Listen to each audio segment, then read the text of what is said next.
बिस्मिल्लाहिर्रहमानिर्रहीम। मेरा नाम है डॉक्टर मोहम्मद सरफराज। अभी की वीडियो में हम बात करने जा रहे हैं कि आप अपने रिज्यूमे में एडिशनल इन्फॉर्मेशन लिखनी क्यों है, क्या वजूहत हैं, क्या रीजन है जिसकी वजह से आपको अपने रिज्यूमे में एडिशनल इन्फॉर्मेशन लिखना पड़ रही है। तो उसमें हमारे पास आती है 5 इंपॉर्टेंट रीजन। नंबर फर्स्ट के ऊपर हमारे पास वो है कि एम्प्टी स्पेस। अगर आप समझते हैं कि आपके रिज्यूमे में एम्प्टी स्पेस बहुत पड़ी हुई है, आपका रिज्यूमा जो कि 1 से 2 सफ़ों के ऊपर मुश्तमिल है और आपको पास लिखने को कुछ नहीं है, आपके पास वर्क एक्सपीरियंस नहीं है, आपके पास क्वालिफिकेशन में कुछ वो चीजें नहीं है, आपके पास ट्रेनिंग में वो एक्सपर्टीज नहीं है, आपके पास सर्टिफिकेशन में लिखने के लिए आपके पास कुछ नहीं है, आपने कोई वॉलंटियर वर्क काम नहीं किया हुआ, ये वो वजूहत हैं, ये वो रीजन है जिसकी वजह से आपका जो कंप्लीट रिज्यूमा है टोटली ब्लैंक है, उसमें काफी सारी एम्प्टी स्पेस पाई जा रही है। नंबर सेकंड की पे हमारे पास जो बहुत इंपॉर्टेंट रीजन आती है कि आपके पास लिमिटेड एक्सपीरियंस और या फिर स्किल्स हैं कि आपने डिग्रियां तो का ली बहुत सारी, आपने एमबीए का लिया, एमफिल का लिया, पीएचडी का ली, मास्टर हैं, जो भी आपके पास डिग्रीज हैं, लेकिन आपके पास एक्सपीरियंसेस नहीं है।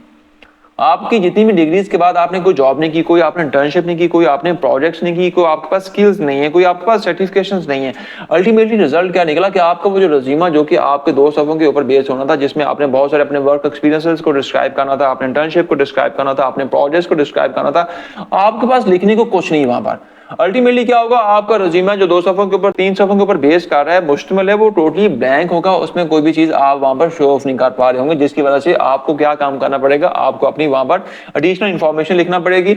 नंबर थर्ड पे हमारे पास एक बहुत इंपॉर्टेंट रीजन आती है कि आपने अपने रिज्यूमे में एडिशनल इंफॉर्मेशन क्यों लिखनी है, वो है आपका एम्प्लॉयमेंट गैप।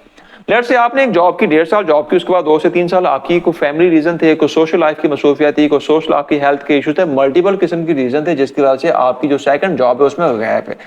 अब जब गैप को आपने ओवरकम करना है, शो ऑफ करना है, तो आपके पास क्या होगा, आप हेडहंटर्स को, रिक्रूटर्स को, एचआर डिपार्टमेंट को कुछ काल को जब आपका इंटरव्यू लेगा, वो आपसे पूछेगा कि भाई आपने 3 सालों में आपका गैप इसको आपने कैसे कवर किया। तो वहां पर कम से कम आपके पास ये चीज बताने को होगी कि यार इस 3 सालों में मैंने बहुत सारे सर्टिफिकेशन किए, मैंने डिप्लोमास किए, मैंने ये किया, मैंने वो किया। अल्टीमेटली क्या होगा, ये जो एडिशनल इन्फॉर्मेशन है जिसमें हमने पिछली वीडियो में 14 पॉइंट्स के ऊपर बात की थी, ये वो एडिशनल इन्फॉर्मेशन अल्टीमेटली क्या होगा, आपके एम्प्लॉयमेंट गैप को ओवरकम करने में सपोर्ट करेगी और आपका जो रिज्यूमे की जो स्पेस खाली पड़ी हुई है उसको फिल करने में आपको सपोर्ट पड़ेगी। नंबर 4 के ऊपर जो बहुत एक और इंपॉर्टेंट रीजन आती है कि आप something is very important in additional information.